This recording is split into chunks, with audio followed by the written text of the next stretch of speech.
Everything changed that night. It started like any other evening.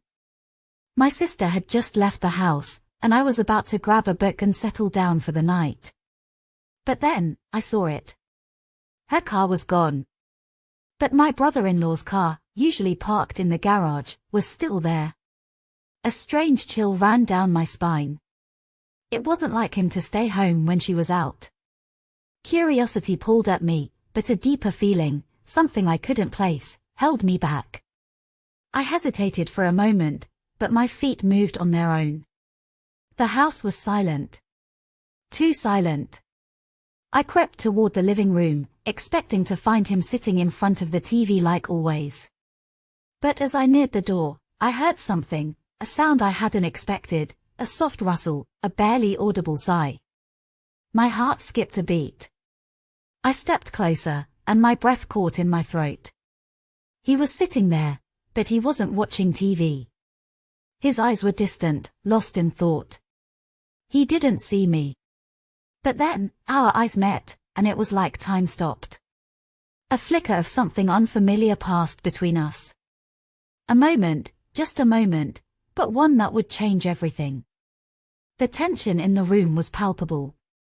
I wanted to look away, to turn around and leave, but something anchored me in place. He didn't speak, but neither did I. Instead, we just stood there, locked in that gaze. His eyes, usually warm and comforting, seemed to pierce through me, reading my thoughts, my fears, my desires. Then, slowly, as if by instinct, I took a step forward. He didn't move, didn't speak. He just watched me. And then I did it, I sat next to him. The distance between us seemed to shrink with every second, as if the space that once separated us was now irrelevant. I couldn't breathe. My heart hammered in my chest. Every muscle in my body screamed at me to stop, to leave, to walk away.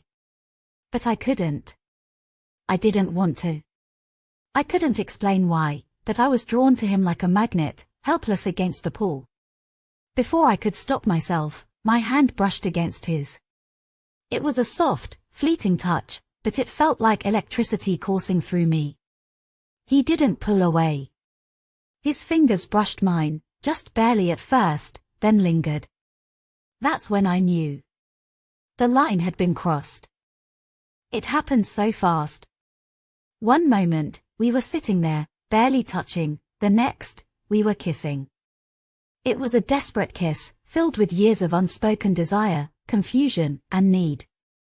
I couldn't think, couldn't breathe, but I couldn't stop. My body moved on its own, driven by a force I couldn't understand. We didn't speak after that. We didn't need to.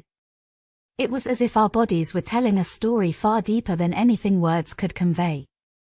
We fell into each other like two people who had waited their entire lives to meet, and once we did, there was no turning back.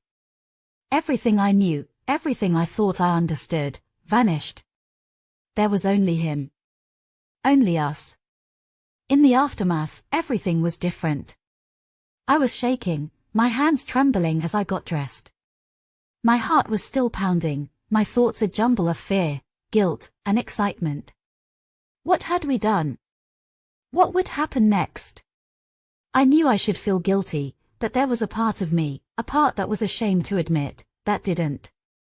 Instead, I felt alive. For the first time in a long time, I felt something I hadn't felt in years, thrill. It wasn't just the kiss. It was the secrecy, the forbidden nature of it, the idea that no one could ever know. It felt like a dangerous game, and I couldn't stop playing. But the next morning, when I saw him again, the weight of what we'd done hit me. He didn't act like nothing had happened. His eyes lingered on mine a little too long, and I saw the same guilt in his eyes. But there was something else, too, a hint of longing, of desire, of something we both knew we shouldn't want. And that made everything even more complicated. Days passed, but the tension between us never disappeared. Every time we spoke, every time our hands brushed against each other, I could feel it. It was like an invisible thread connecting us, pulling us closer even though we both knew we shouldn't be. I tried to ignore it. I tried to pretend it didn't matter, that it was just a one-time thing. But it wasn't. Every time I saw him, my heart raced. Every time he smiled at me, I felt a flutter in my chest. And the worst part, I knew he felt it too. One night, as we were both alone in the house again, I couldn't stop myself. I had to know. I had to know if the pull I felt was real, if this game, this forbidden game, was worth the risk. I walked into the room where he was sitting, and without a word, I kissed him again.